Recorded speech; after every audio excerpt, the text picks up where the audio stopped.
வெங்காயமாங்க, பெரிய வெங்காயம், தக்காளி, பச்சை மிளகா,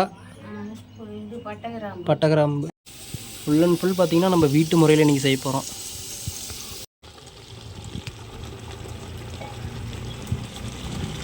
இந்த மசாலாவில் பார்த்திங்கன்னா கறியில் கொஞ்சம் இறங்கணும், அதுக்காக கறியில் மட்டும் கொஞ்சம் நேரம் வேக வைக்கணும் வைங்களேன். அப்போ தான் அந்த மசாலாவில் இந்த கறி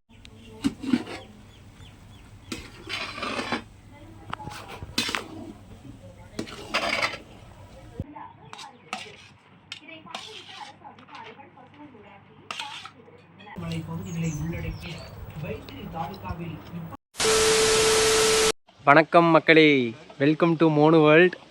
இன்றைக்கி என்ன செய்ய போகிறோம் அப்படின்னு பார்த்தீங்கன்னா, செய்ய போகிறது இல்லை, என்ன பார்க்க போகிறீங்கன்னா, பசங்களோடைய வீடியோ நிறையா போட்டுட்டு இருந்தேன். இன்றைக்கி பசங்களாம் வெளியே போயிட்டாங்க. கரெக்டாக இன்றைக்கி பார்த்தீங்கன்னா ஆடி 18, அதனால் வந்து எல்லார் வீட்லேயும் நான்வெஜ் செய்வாங்க. எங்கள் வீட்லேயும் சரி பிரியாணி செய்கிறேன் அப்படின்னு சொன்னாங்க எங்கள் அத்தை.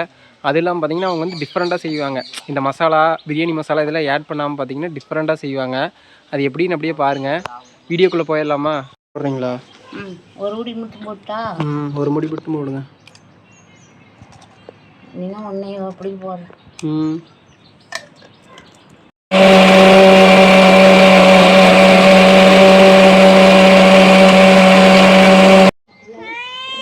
ஏய் கத்தாத, பிரியாணி செஞ்சு உனக்கு போட்டுக்கலாம்.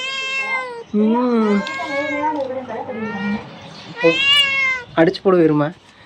உன் குட்டி வந்து அவங்களுக்கு காட்டலாமா? வீடியோ எடுத்துக்கிறேன். எருமாடு குட்டி எங்கே போட்டிருக்க? ஹே க்யூட்டாக இருக்குடா. சரி சரி சரி, இந்த இப்போ தானே கறி சாப்பிட்ட. கறி உனக்கு போட்டனா இல்லையா? 2 துண்டு இழைச்சிட்றானா ரொம்ப. சரி அப்புறம் கறி சாப்பிடு மறுபடியும் வந்து. போய் தூங்கிக்கருமா, போய் தூங்கு போ. எங்கே போட்டு வச்சுருக்கான் பாரு குட்டியை. எருமை சேர்றா, எருமை டாட்டா.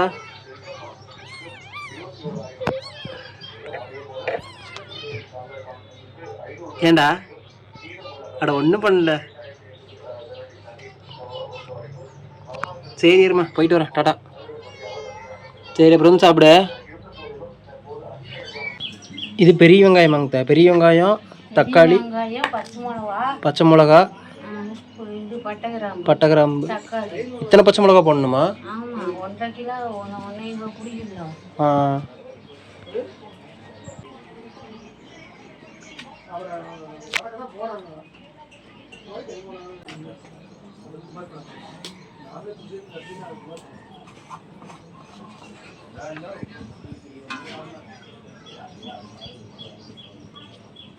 ஒன்றரை கிலோவுக்கு எவ்வளோ? 1/4 லிட்டர் எண்ணெய் ஊற்றணுமா?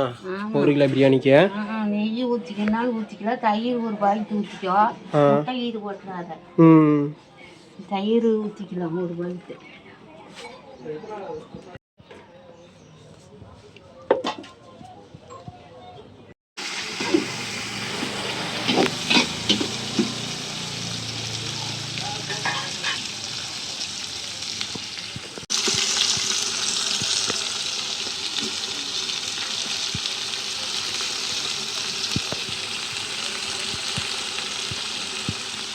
இதில் என்னென்னங்க போட்டிருக்கோம்? சின்ன வெங்காயம், எல்லாத்தையும் ஒட்டுக்கா போட்டு அரைச்சிட்டோம். இதில் என்னென்ன இருக்குதுன்னு பார்த்தீங்கன்னா, சின்ன வெங்காயம், இஞ்சி பூண்டு, அப்புறம் பட்டை கிராம்பு எல்லாம் ஆல்ரெடி அரைச்சி வச்சாச்சு. அது இல்லாமல் இங்கே பெரிய வெங்காயம், தக்காளி, பச்சை மிளகாய் இதெல்லாம் போட்டிருக்கு. நம்ம வந்து அந்த ஸ்டார் பூவு, அப்புறம் வந்து அந்த இது அதெல்லாம் எதுவுமே யூஸ் பண்ணவே போகிறதில்ல இன்றைக்கி. ஃபுல் அண்ட் ஃபுல் பார்த்திங்கன்னா நம்ம வீட்டு முறையில் இன்றைக்கி செய்ய போகிறோம்.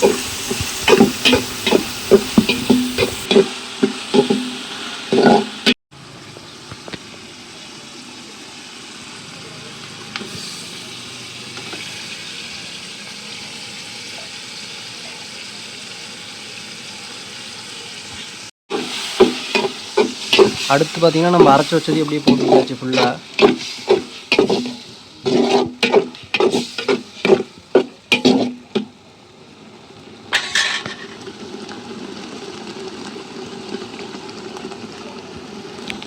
வேறு லெவலில் இருக்குல்ல, சின்ன வெங்காயம் அரைச்சி உள்ளே போட்டோன்னே ஸ்மெல்லே சூப்பராக இருக்குது.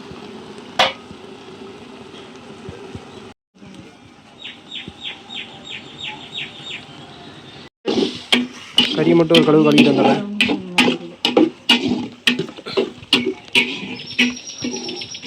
மக்கள் 1.5 கிலோ கறி வாங்கியாச்சு. வாங்கிட்டு வந்து ஒரு அரை மணி நேரத்துக்கு மேலே ஆச்சு. சரி எடுத்தோடனே மஞ்சத்தூளில் ஊற வச்சுட்டேன், ஏன்னா கொஞ்சம் ஃப்ரெஷ்ஷாக இருக்கட்டும்னு சொல்லி. ஆல்ரெடி நம்ம நிறைய வீடியோவில் பார்த்துருப்பீங்க, ரெகுலராக பார்க்குறீங்க. மஞ்சத்தூளில் ஊற வச்சு ஒரு அலாஸ் மட்டும் அலாசிக்கலாம். நல்லா பார்த்தீங்கன்னா ஒரு அலாசியாச்சு. பீஸெல்லாம் பாருங்கள், பீஸெல்லாம் கொஞ்சம் பெருசாக போட சொல்லிட்டு வந்தானன்ட்டு. பீஸெல்லாம் கொஞ்சம் பெருசாக போட்டார். அப்போ தான் பிரியாணி டேஸ்ட்டாக இருக்குன்னு வைங்களேன்.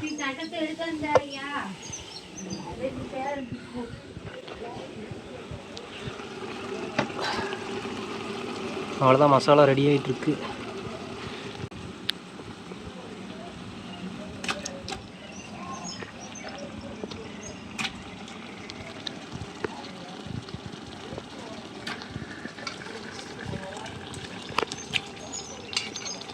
ஒரு ஈரலெல்லாம் போட்டு வச்சுருக்குறாங்க.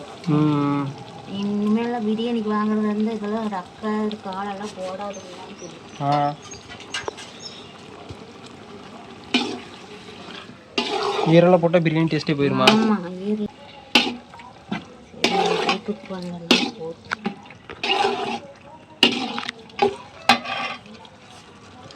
இப்போ போட்டது அப்புறம் வந்து மிளகாத்தூள் மட்டும்தான் போட போகிறோம், பிரியாணி மசாலா போட மாட்டோம். அப்புறம் ஜிலேபி பவுடரும் போட மாட்டோம்.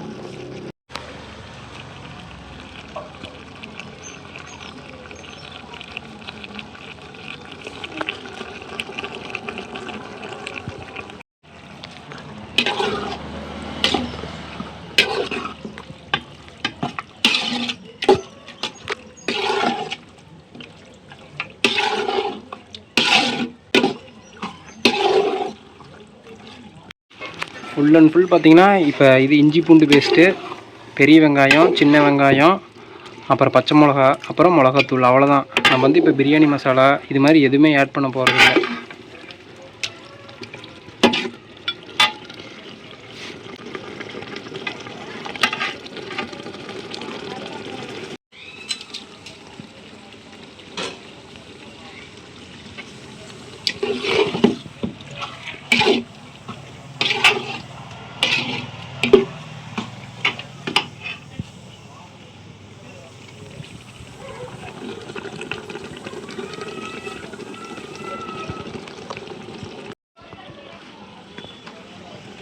இது புதினா தலை, அப்புறம் கொத்தமல்லி தலையாங்கிட்ட.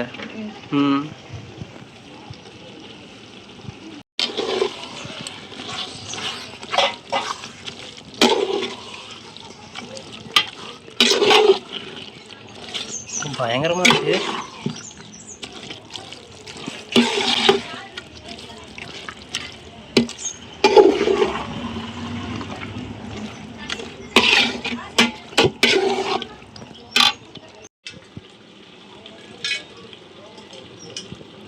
எலுமிச்சை மலை ஒன்று போதும் என்கிட்ட.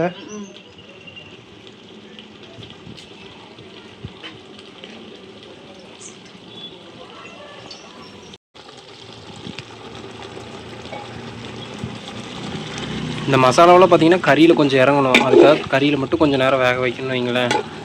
அப்போ தான் அந்த மசாலாவில் வந்து கறியில் இறங்கும். இல்லைன்னா வந்து பிரியாணி மட்டும் தான் டேஸ்ட்டாக இருக்கும், இல்லைன்னா கறியில் இறங்காது. அதுக்காக கொஞ்சம் மசாலா வந்து இந்த கறியில் இறங்குற வரைக்கும் நல்லா தாளிச்சு விடணும்.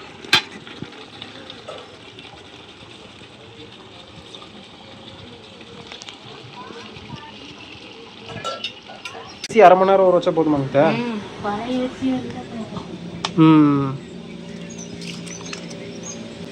அவ்வளோதான், அரிசி ஊற வச்சாச்சு அப்படியே அரை மணி நேரத்துக்கு மேலே ஆச்சு. இப்போ கண்ணீர் பிடிச்சி இறக்கிற வேண்டியதுதான்.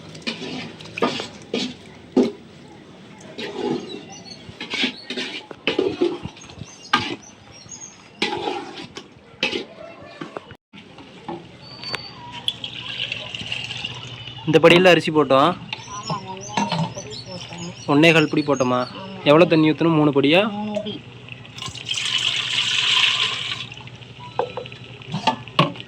நம்ம கறிக்கு தண்ணியே ஊற்றல, இது இந்த மசாலா தண்ணி ஊடுதல்ல, அதுவே தண்ணி விடுதா?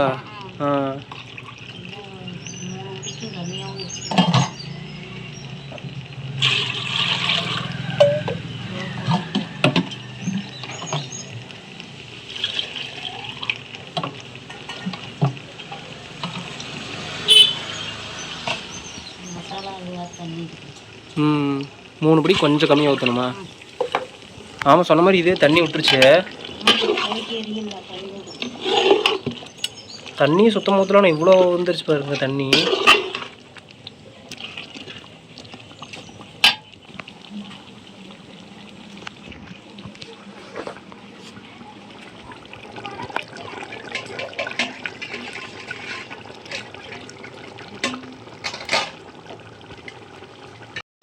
ஃபுல் அண்ட் ஃபுல் பார்த்திங்கன்னா நம்ம வந்து கடை ஸ்டைலில் செய்ய போகிறதில்ல, ஃபுல் அண்ட் ஃபுல் வீட்டு முறையில் தான் செய்ய போகிறோம்.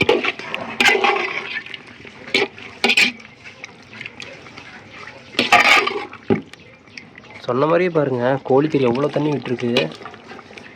இது ஃபுல்லாமே மசாலா தான், நம்ம எதுவுமே ஆட் பண்ணல, தண்ணி ஊற்றல சுத்தமாக. ஆனால் இவ்வளோ தண்ணி இருக்குது பாருங்கள், தெரியுதா எவ்வளோ தண்ணி இருக்குல்ல.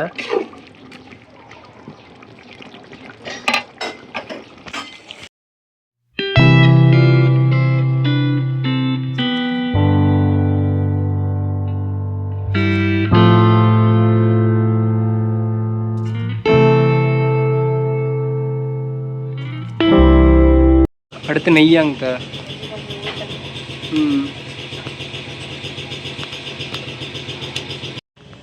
அவ்வளோதான், எல்லாம் ஆட் பண்ணியாச்சு. தண்ணி வந்து நல்லா கொதி வரட்டும், அது வரைக்கும் கொஞ்சம் மூடி வச்சிடலாம். மக்கள், இது மூடி வச்சாச்சு. அடுத்து நோம்பினால் எதுமோ பிரியாணி செய்ய போகிறோம். இலை இல்லாமல் இப்படி இலையில சாப்பிட்டா தான் நல்லாயிருக்கும், அதனால் இலைய இருக்க வந்துட்டேன். தாத்தா காட்டில் இருக்குது இலை, போய் அறுத்துட்டு வந்துடலாம். நீங்கள் வந்து அப்படி பார்த்து இந்த பிரியாணி பார்த்து செய்கிறீங்கன்னா அளவெல்லாம் வந்து கீழே கொடுக்கட்டுமா? கீழே வந்து இதில் டிஸ்கிரிப்ஷனில் கொடுக்குறேன், அதை பார்த்து செஞ்சுக்குங்க. 1 கிலோவுக்கு கொடுக்குறேன், ஓகேவா?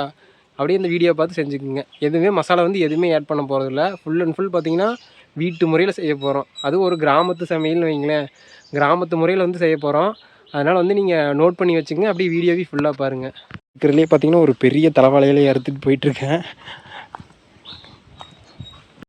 ஏய் ஏண்டா, ஏன் தூக்கம் வரலையா உனக்கு? கறிவாசம் அடிக்குதுன்னு எந்திரிச்சு வந்துட்டுருக்க. போயிருமா, போய் தூங்கு.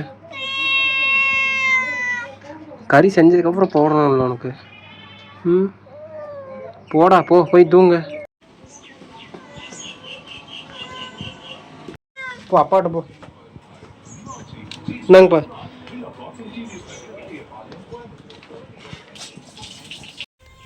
மக்கள், நல்லா கொதி வந்துருச்சு பாருங்கள். அவ்வளோதான், அடுத்து அரிசி போட்டுடலாம்.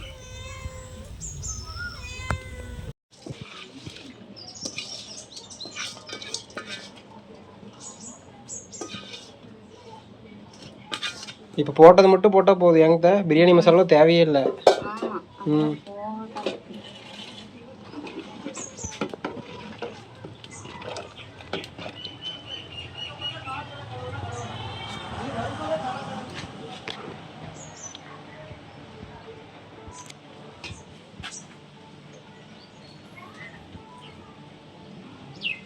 போதுமா?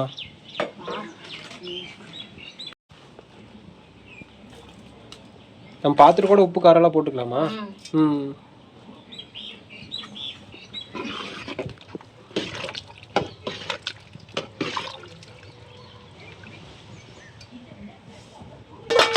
முடிச்சிருங்களா? மூடி வச்சிருங்க.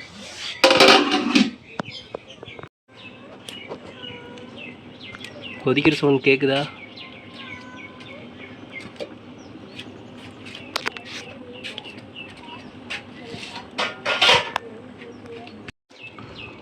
நல்லா கொதி வந்துட்டுருக்கு பாருங்க. இந்த சைடில் தெரியுதா பச்சை மிளகா, அந்த மசாலா பயங்கரமாக இருக்குது போகுது இன்னைக்கு. எருமை, போய் தூங்கு. செஞ்சதுக்கப்புறம் தானே போடுவாங்க. ஆல்ரெடி உனக்கு 2 கறி துண்டு போட்டான்ல, போய் குட்டியை பார்த்துக்கு போடா.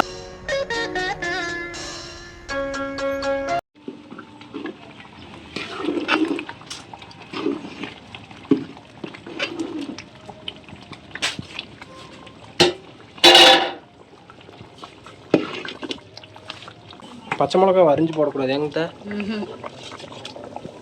சும்மா வாசத்துக்கு லைட்டாக காரத்துக்கு மட்டும்தானே.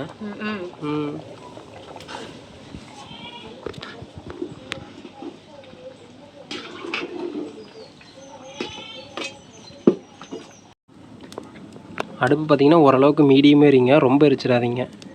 ஏன்னா கொஞ்சம் அரிசியில் குழஞ்சிரும். அப்புறம் அடிக்கடி வந்து சும்மா கிளறி விடாதீங்க. ஒரு 2 டைம் 3 டைம் கிளறி விட்டு மூடி வச்சுருங்க. ஏன்னா ரொம்ப இது பண்ணிகிட்டு இருந்திங்கன்னா அரிசி உடஞ்சிரும். இந்த அரிசி உடையதோ இல்லையோ பாஸ்மதி ரைஸில் போட்டுட்டு இப்படி கிளறி விட்டுட்டு இருந்திங்கன்னா அரிசி உடஞ்சிரும். அதனால் ஒரு 2 டைம் 3 டைமு ஒரு கிளறி விட்டுட்டு அடி பிடிக்காத அளவுக்கு அடுப்பையும் வச்சுக்கோங்க.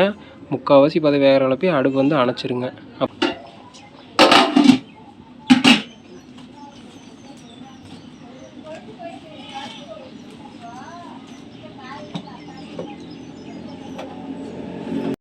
இப்போ நம்ம மேலே தம் போடுறோமே இல்லையாங்க?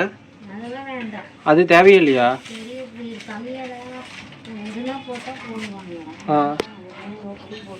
அடுப்பு அவிச்சாவே போதுமா முக்காது வந்ததுக்கப்புறம்?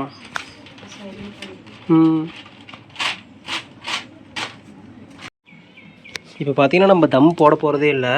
அப்படியே சொன்னேன்ல, முக்கால்வாசி வெந்தோடனே அப்புறம் வந்து அடுப்பு அமிச்சாச்சு. இப்போ இந்த இதுலேயே வந்து வெந்துக்க வேண்டியதான். இப்போ இந்த ஆவி இருக்குல்ல, இதுலேயே வந்து ஃபுல்லாக வெந்துக்க வேண்டியதான். தம் போட போகிறது இல்லை.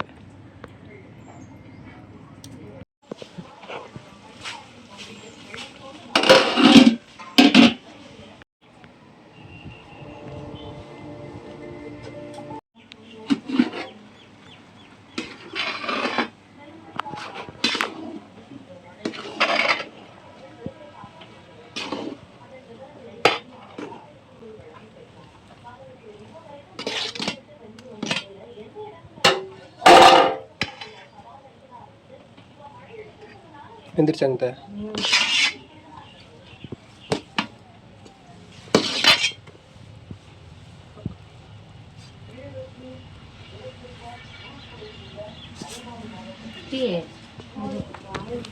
இப்படி இருக்கு பாருங்க, கலரே நம்ம ஆட் பண்ணல, செமையாக இருக்குல்ல, சூப்பர். போங்க, அவ்வளோதானங்க சார்.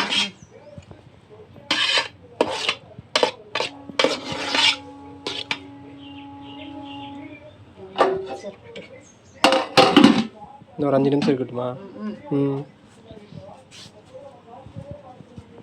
அவ்வளோதான், ரெடி ஆயிடுச்சு. இன்னொரு 5 நிமிஷம் மட்டும் அப்படியே இந்த ஹீட்டில் இருக்கட்டும். கலர் பவுடர்லாம் ஆட் பண்ணியிருந்தால் தான் வரும். இது பார்த்திங்கன்னா ஒரிஜினல் கலர். இது பார்த்திங்கன்னா ஒரிஜினல் கலர். நம்ம கலர் பவுடர்லாம் வெளியில் பிரியாணி சாப்பிட்ருப்போம்ல, அதில் கலர்லாம் இருக்கும். அதெல்லாம் வந்து இதுதான் அந்த ஜிலேபி பவுடர், அதை யூஸ் பண்ணுவாங்க. இதுதான் பார்த்திங்கன்னா ஒரிஜினல் கலரு. நீங்கள் இப்படி ஆட் பண்ணுறனா ஆட் பண்ணிக்கோங்க, கொஞ்சமாக ஆட் பண்ணிக்கோங்க வேணா. அவ்வளோதான், இன்னும் ஒரு 5 நிமிஷம் இருக்கட்டும், சாப்பிடலாம். மக்கள் அவ்வளோதான், பிரியாணி ரெடி ஆயிடுச்சு. இன்றைக்கி வந்து எதோ என்னால் முடிஞ்சது இது ரெடி பண்ணிட்டேன். தயிர் பச்சடி மட்டும்தான் இன்றைக்கி என்னால் ரெடி பண்ண முடிஞ்சு. சாப்பிட்டு பார்த்தலாமா?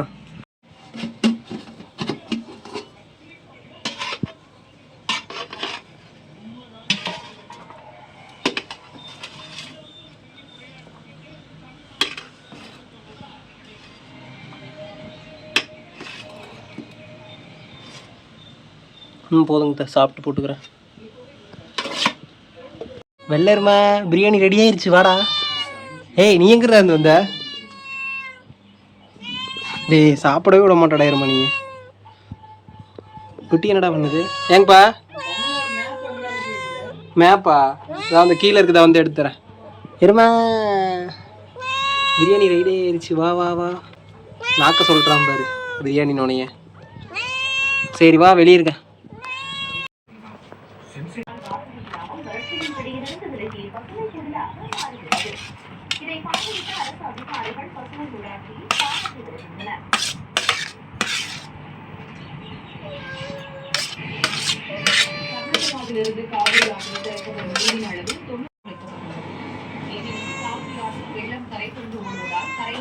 ஏய் இருமா, இரு, உனக்கு கொஞ்சம் வைக்க. இங்க வா, போ, உன் தட்டில் போட்ட போ, இங்கே சுத்தாத. டேய், இவனுக்கு வைடா, அப்படா. ஆளுக்கு ஒன்று சாப்பிடு. டேய், அதை எடுத்துக்கோ.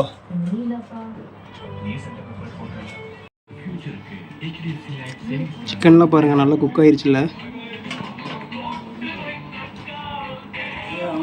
செமையாக குக் ஆயிடுச்சு. என்னங்கப்பா? வெள்ளாருமா, உஷாரா தின்ட்டான் இருக்குதுங்கப்பா. வாய் சூடு வச்சுக்காத. தூங்கவே மாட்டேங்கிறானே குட்டி விட்டுட்டு. சிக்கனில் பார்த்தீங்கன்னா நல்லா வெந்துருச்சா தெரியுதா?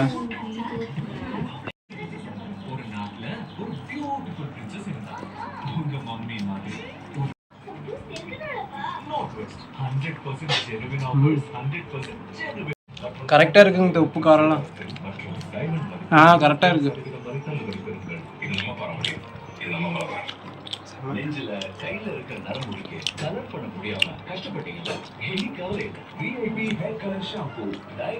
நீங்க எப்போ வீட்டுக்கு போகலாம்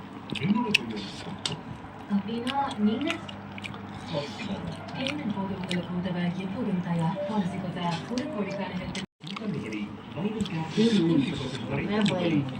ஒரே வயலில் முழுங்கிட்டானா? ஏய் எருமா, உனக்கு 1 கிலோ கறி போட்டாலும் மொத்தம் வரேன்டா.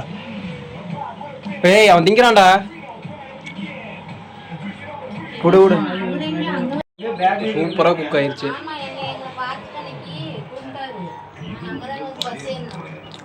உண்மையாக காரம் உப்பு எல்லாமே கரெக்டாக பர்ஃபெக்டாக இருக்குது.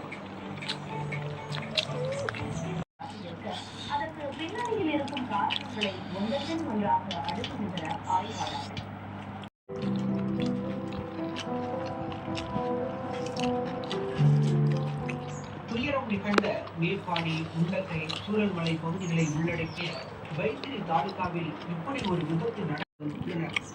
2018ஆம் ஆண்டு கோழிக்கோடு, கண்ணூர், வயநாட்டில் ஏற்பட்ட நிலச்சரிவு குறித்து ஆய்வு நடத்திய இந்திய புவியியல் ஆய்வு நிறுவனம் தற்போது கண்ணீர் கடலில் தவிக்கும் வயநாட்டின் வைத்திரி தாலுகாவும் சம்பவத்தன்று 28 சென்டிமீட்டர் எனும் அதை தீவிர மூடி சென்று அப்படி போகுது. நதியின் போக்கு அது 2 பிளந்து போகிறது. அந்த அறிக்கையின்படி இந்த பகுதிகளில் காடுகளை காடு பாதுகாப்பு சாராத திட்டங்களுக்காக மாற்ற முடியாது. ஆனால் இந்த அறிக்கையினையும் கட்டுத்திட்டங்கள் குழுவின் அறிக்கையினையும் கேரள அரசு இதுவரை ஏற்றுக்கொள்ளவில்லை. தொடர்ச்சியாக நில பயன்பாடு மாற்றம், வரைமுறையற்ற கட்டுமானங்கள், காடழிப்பு என மக்கள் சாப்பிட்டு முடிச்சாச்சு. உண்மையாக செம்ம டேஸ்ட்டுங்க. நான் என்னால் எதுவுமே பண்ண முடில. அப்படியே சாப்பிடும்போதே செம்ம டேஸ்ட்டு. என்னால் எதுவுமே சொல்ல முடில. என்ன ரீசன்னு பார்த்தீங்கன்னா, எனக்கு பக்கத்துலேயே எங்கள் அப்பா இருந்தார். அவர் பார்த்திங்கன்னா அவருக்கு தெரியாது நான் யூடியூப் வச்சுருக்கிறது தெரியாது. அதனால் ஏதாச்சும் வீடியோ எடுக்கிறப்பே பயந்து எடுத்தேன். என்ன வீடியோ எடுக்கிறோம் அப்படின்னு முறைச்சிக்கிட்டு பார்த்துட்டு இருந்தார். அவருக்கு தெரியாதுன்னு வைங்களேன், யூடியூப் வச்சுருக்கேன், இது மாதிரி வீடியோ போஸ்ட் போட்டுட்ருக்கேன் அப்படிலாம் அவருக்கு தெரியாது. இன்னும் கொஞ்ச நாளுக்கு அப்புறம் தான் சொல்லணும். இன்னும் சொல்லலை. ஏன்னா இப்போ நான் ஒர்க் போயிட்டு மிச்ச நேரத்தில் யூடியூப் பண்ணிகிட்ருக்கேன், அதனால் சொல்லலை. ஆனால் பிரியாணி செம்ம டேஸ்ட்டுங்க.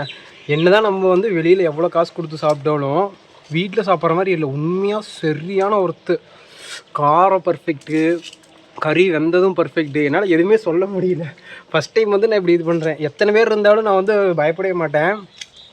எப்படி இருக்குன்னு நான் சொல்லிடுவேன். ஏன்னா கடையிலேயே நிறைய வீடியோ போட்டிருப்பேன். எத்தனை பேர் இருக்காங்கன்னு நான் பார்க்கவே மாட்டேன். வீடியோ எடுக்க ஆரம்பிச்சிட்டுனா நான் மட்டும்தான் நான் உங்கள்கிட்ட பேசுகிற மாதிரி நினச்சிட்டு அப்படியே பேசிகிட்டு இருப்பேன். ஆனால் இந்த டைம் பார்த்திங்கன்னா என்னால் எதுவுமே பேச முடியல. கரெக்டாக எங்கள் அப்பா பக்கத்தில் உட்காந்துருந்தாரா, வேறு வழியே இல்லை, சொல்லவும் முடியல. சரி அப்புறம் சொல்லிக்கலாம் அப்படின்னு சொல்லிட்டு சாப்பிட்டு வந்துட்டேன். உண்மையாக செம்ம டேஸ்ட்டுங்க. நீங்களும் இதே மாதிரி செஞ்சு பாருங்கள். நான் இதோட அளவெல்லாம் டிஸ்கிரிப்ஷனில் கொடுக்குறேன், ஓகேவா? அதே மாதிரி செஞ்சு பாருங்கள். Okay, thanks. அப்படியே இந்த வீடியோ பிடிச்சிருந்தா ஒரு லைக் பண்ணிக்கங்க, அப்படியே ஷேர் பண்ணிடுங்க. Okay, tata. அடுத்து இன்னும் இன்ட்ரெஸ்டிங்கான வீடியோவோட வரேன்.